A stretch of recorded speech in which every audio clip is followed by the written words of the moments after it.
In this tutorial, I will show you how to use joint friction and constraint relaxation to add more realism to your simulations that you run in AnimatLab. Let's start by creating a new project and calling it joint relaxation.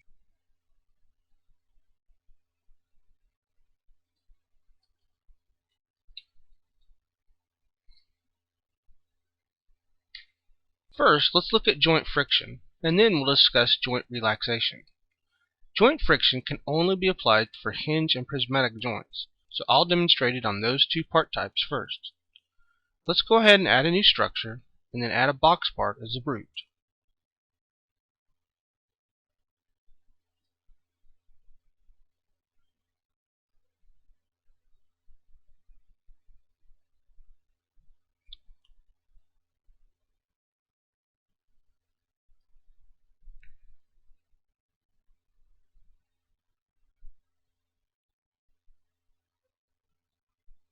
Let's freeze this part so it doesn't fall.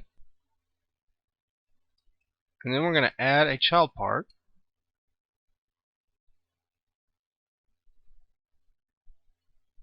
Using a hinge in between it.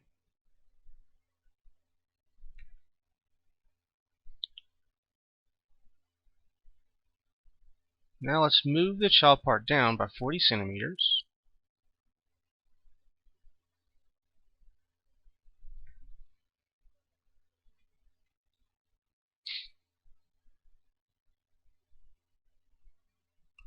And move the joint up to 40 centimeters so that it's in the middle of the root parent, is where its center of rotation is. Then let's rotate it 90 degrees about the y-axis. And let's change its upper and lower limits to be 120 degrees.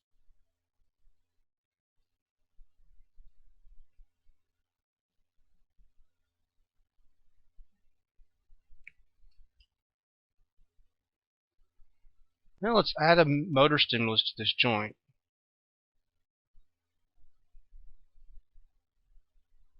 Start at 0 seconds and end at 1 second. We want 1 radian per second. And then let's click the disable when done.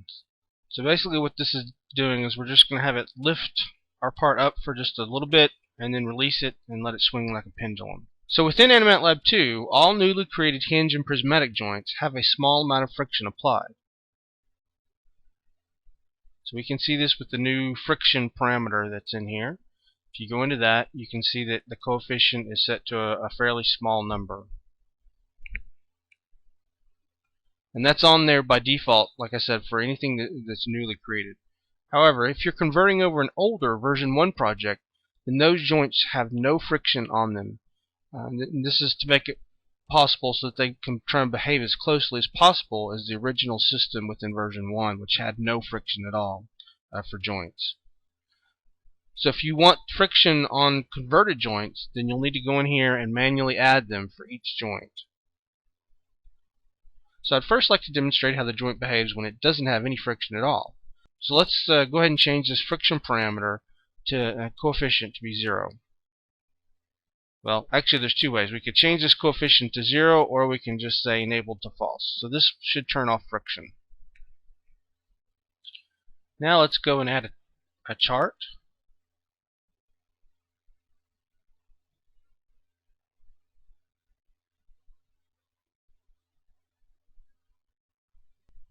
Okay, let's go back to this joint and say add to chart. We want rotation, and we'll keep it as joint 1. Okay, let's okay,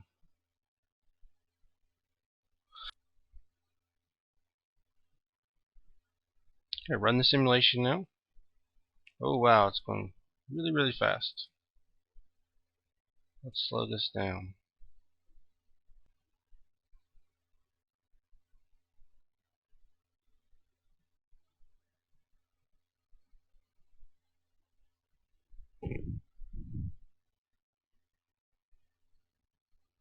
Okay, so we see initially the motor causes it to rise up linearly, then it's disabled and it starts swinging, And you'll notice that the peaks and valleys on this swing are basically at the same level. I mean, it's probably got a very little bit of loss. So if you let this run for a long time, it would gradually slow down just because there's a little bit of loss and damping in the simulated universe to try and keep things stable. But as you can see, there's very minute amounts, so it basically would run for a very long time, as if it had an almost frictionless joint.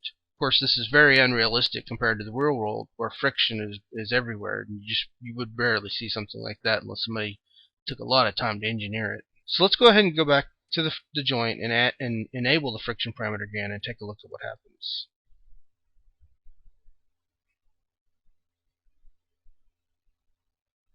Okay, so this time we've turned friction on.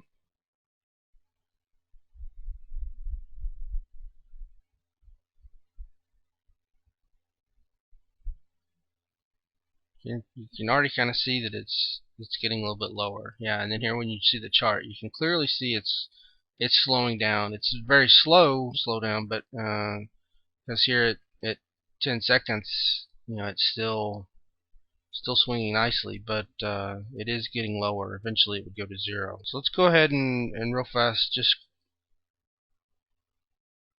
to see this a little bit better. Let's change our chart to 30 seconds. I'm pretty sure it would probably still be swinging at 30 seconds.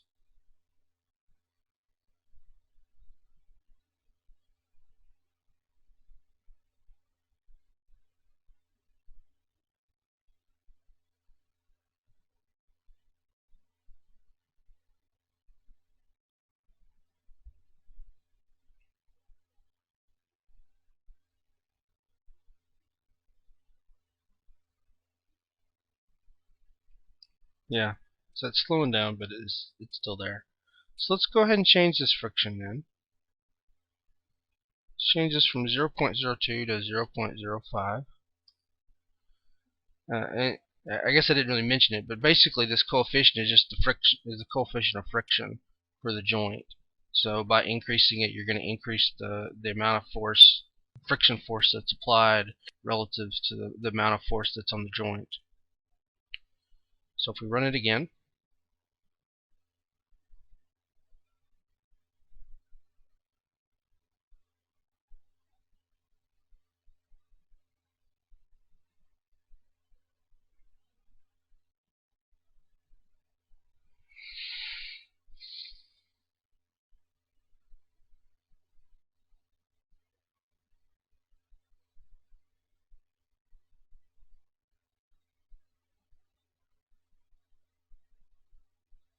okay. So this time we can see that around 22.5 seconds, it actually goes down to 0. So our friction has effectively stopped it from swinging after a certain period of time. Let's go ahead and do one more real fast. We'll increase the friction again up to 0.1.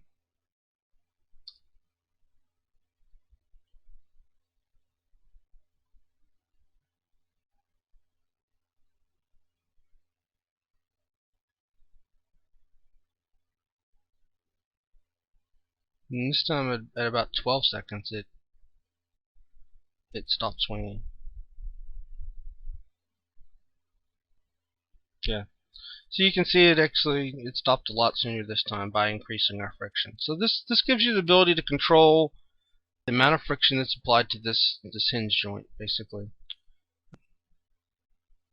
So there are a few other parameters within this. Loss is the kinetic loss for the joint, and maximum force is the maximum friction force that can be applied to it.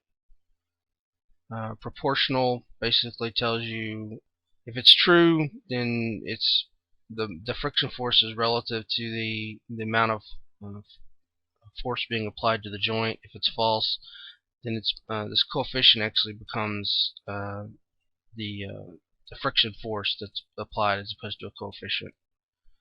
And static friction scale basically is a ratio of static to dynamic friction. So it tells you, this scale specifies the force ratio between static and dynamic friction.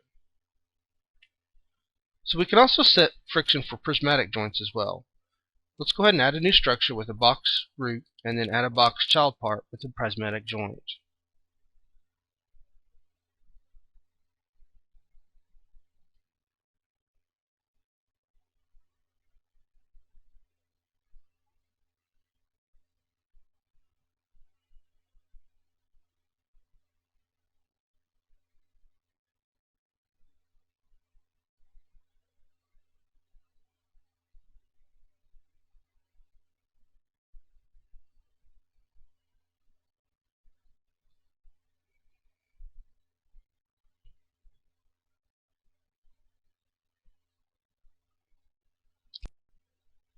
We're going to move the child part down by 20 centimeters,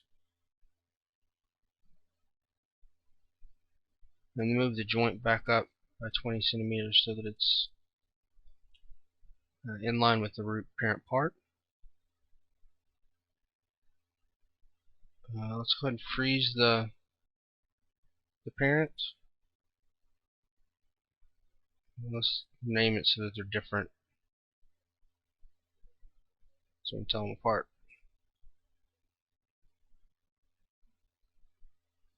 Okay, finally then let's add a stimulus, a force stimulus to this part.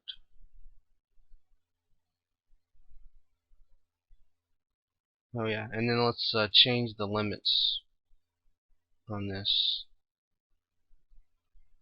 Be negative 150 and positive 150.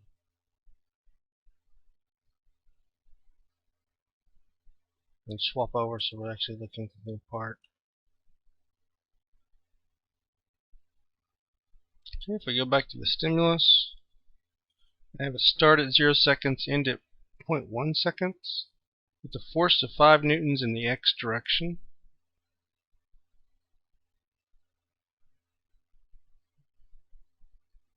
Now let's go back up to the prismatic joint, and we're gonna, again, you have a friction here, and we're gonna disable it. So we'll see what happens with no friction on it. And then let's add it to the chart. Let's add a new axis. Add to chart, and we're gonna do position.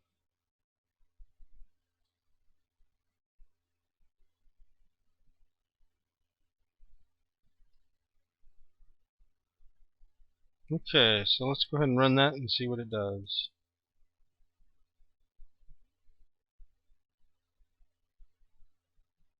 Actually, let's change this to look at root. That will make it easier to see what's happening.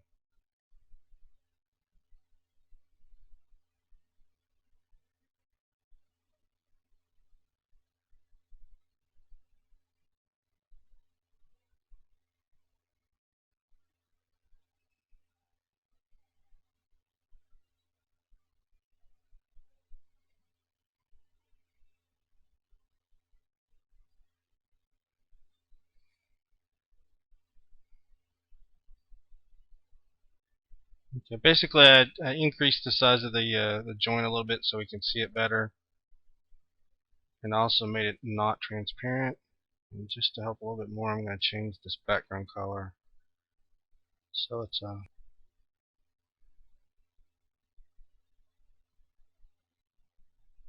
that's not bad. Okay, so it gets a 5 Newton force applied this way, and it just basically kicks it, and it starts moving, and it keeps moving until it hits the edge, and then it's damped out and stopped. Okay. Oh, let's change just so we can see it. Let's change this back to 10 seconds.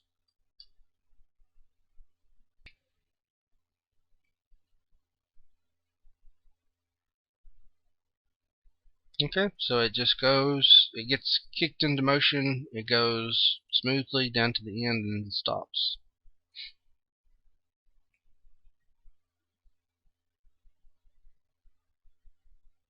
Okay, let's go back to friction and turn it on.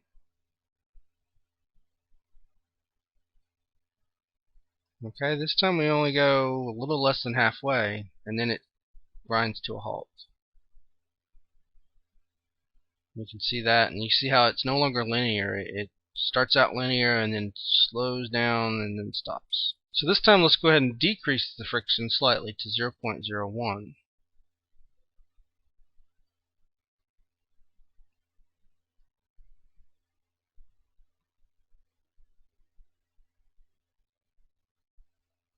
And this time it makes it almost to the very end.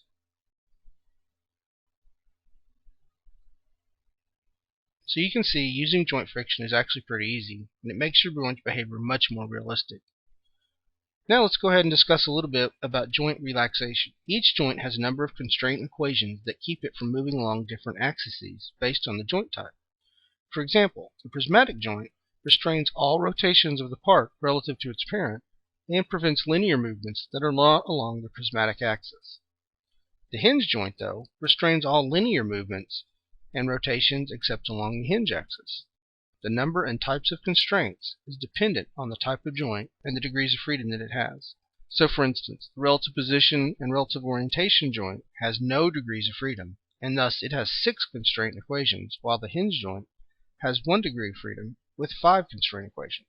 By default, all constraint equations use a value which simulates a very stiffly damped spring that prevents motion along that axis. When you select a part, there's a section called Relaxation where you can access all the constraint equations for that particular joint type.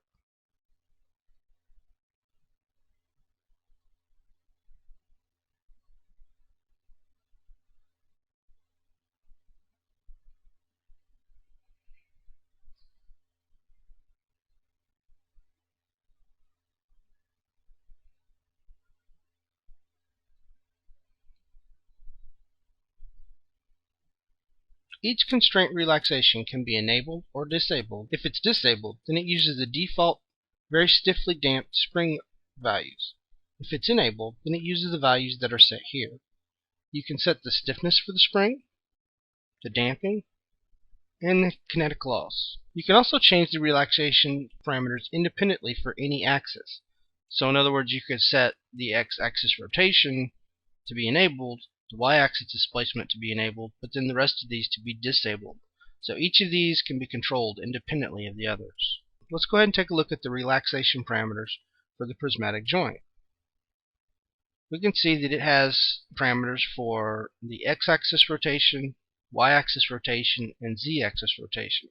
So basically these are the constraints that keep it from rotating along any of the axes. It also has constraint equations for y-axis displacement and z-axis displacement. So in other words, it allows motion here along the x-axis, but it prevents it along the z and the y. Let's begin by enabling the y-axis displacement and setting its stiffness to 1 kilonewton per meter.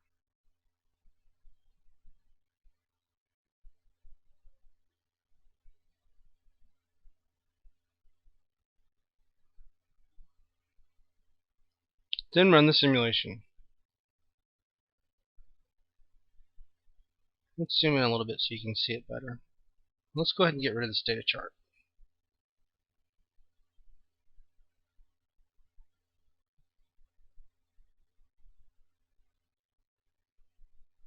Okay, so what we can see now, let's slow it down just a little bit so you can see it just a little bit better.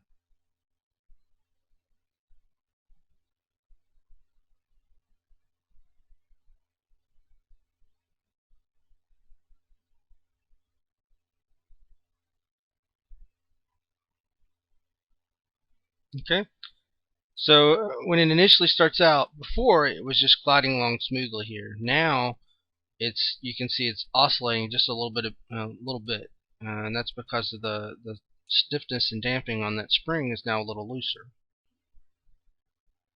Okay, let's go ahead and disable the y-axis displacement, and now let's go over to the z-axis displacement, turn it on, and set it to 1 kilonewton per meter.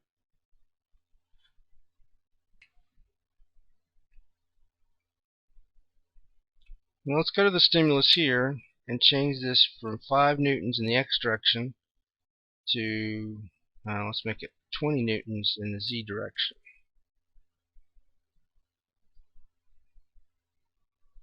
So we're going to be applying a force in this direction, which is against the direction of motion. Okay, now you can see that it can move back and forth along this way. Let's look at that again. There we go.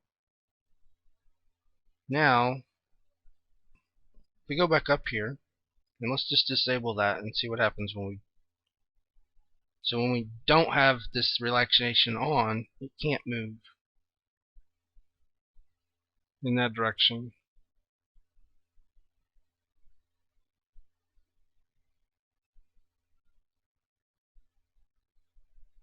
I'm going to turn it back on, and I'm going to decrease the amount of force applied to it.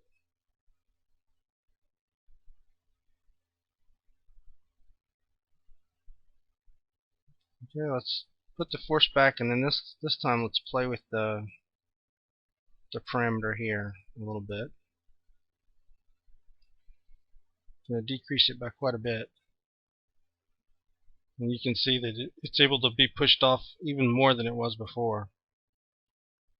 So now let's go ahead and let's go back to the joint, and we'll turn the z-axis displacement off. And now we're going to turn the x-axis rotation on and change it to 1 kilonewton per meter. Let's go back here to our stimulus, and let's get rid of the force. And we're going to apply a torque of 2 newton meters around the x-axis. So now we're able to do some rotation this way.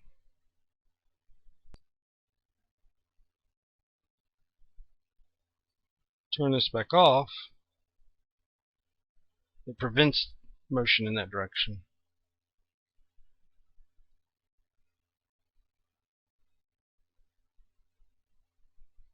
Let's try Y.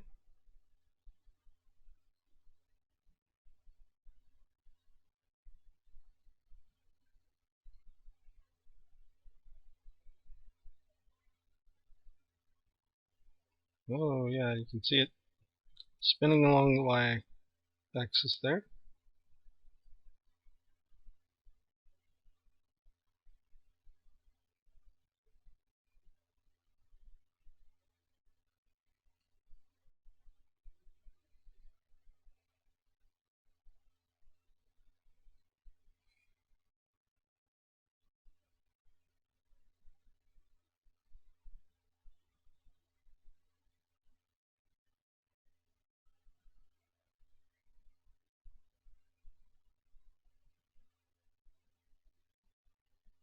So you can see that by changing these relaxation parameters, you can control how much give there is in each of the axes of your joint.